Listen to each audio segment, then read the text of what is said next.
So, anong mga keywords na lumabas na sa study? Weak daw ang women's movements, divided, fragmented, depoliticized. This assertion that's coming out of the various conversations and discussions with various women from all ideological, political colors, posits that the transformative potential of a participatory project where everyone can participate can only be realized if it is tied to a broader but collective political project of social justice and social change. This position argues that women's participation can only make sense if women's issues and agenda are, I said it. However, with this so-called disoriented women's movement, meaningful women in politics, and we mean here not just political, mainstream, but women in politics in that broad Marxist frame of politics, the intervention will go hard to push.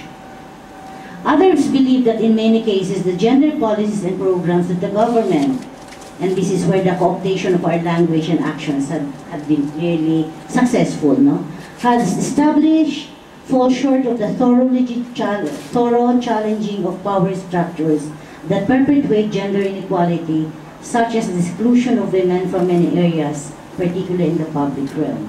Many activists refer to this as the depoliticization of the gender empowerment framework. In my time, there was no word like gender. In fact, we thought, and Lulu and I remember early years, but since then, either we've grown old and jaded or we've grown wiser. We thought that using the word gender at that point would obfuscate, will hide the key issue of women's oppression within the left as well, and with mainstream society. However, siyempre ngayon wala kaming choice kundi gender, kung hindi ka popondohan. Diba? So, gender ngayon. Okay. Tapos ngayon may diversity talaga. So, diversity, identity politics, ito yung malalakas na issue. But I find problematic kung paano i-resolve isang issue na piniraise ni Dele. Kung sinabi niya na yung class, sabi niya yung class, race and gender, no? That framing, that has also become conservative.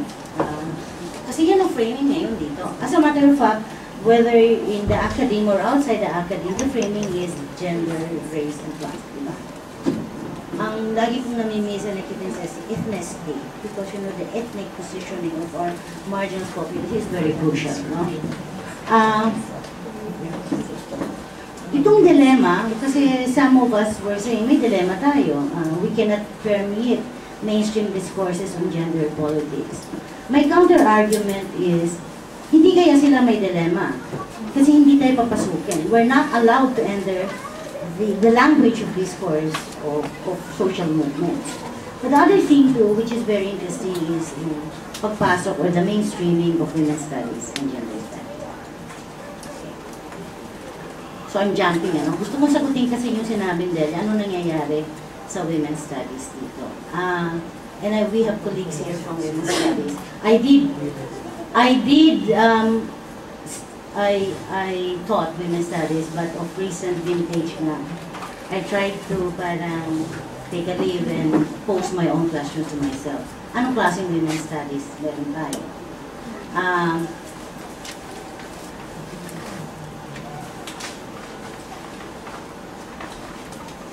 Okay, ito.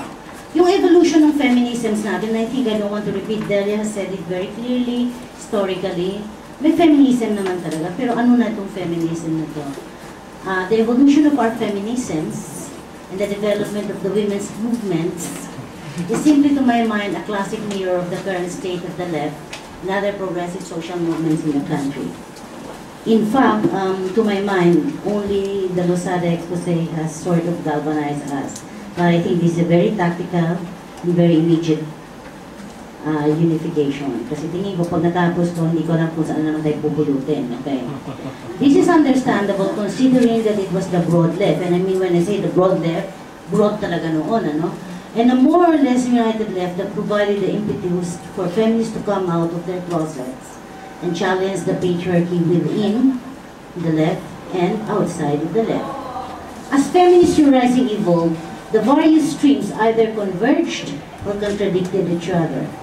The entry of postmodern theory, this is my, I'm sure some people will react to this.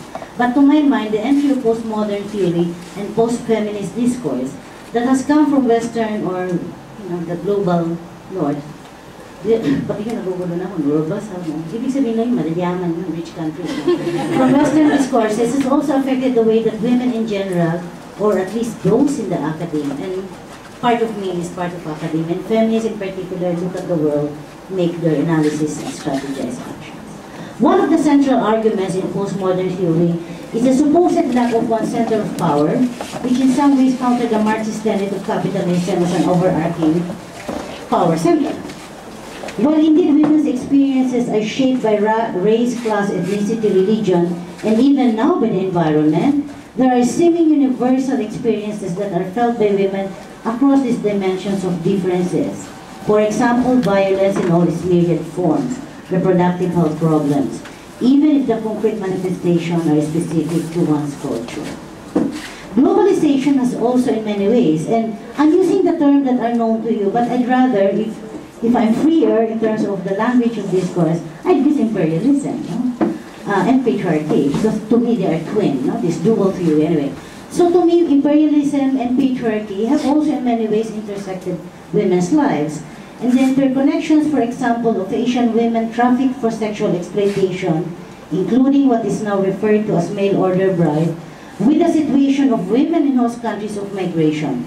Websites that cater to what is essentially the trafficking of women have shown testimonies of foreign men who want to marry Asian women because of their docility, monogamy, focus on family, as opposed to Western women who are projected with the same types of men, as too assertive, aggressive, dominant, and career-focused. Such juxtaposition disempowers women, both in sending and host countries, and ideally speaking, provide an opportunity for the global women's movement to strategize on common issues and action. So I'm raising a few points, kind of, splashes here and there, but I think this is the point.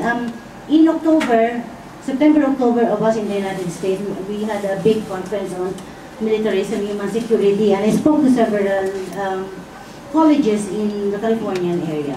And there were many philums there. So when I talk about the US bases, they'd ask me silly questions like, oh, did we have US bases in the Philippines? And I said, no. In fact, we still have them now.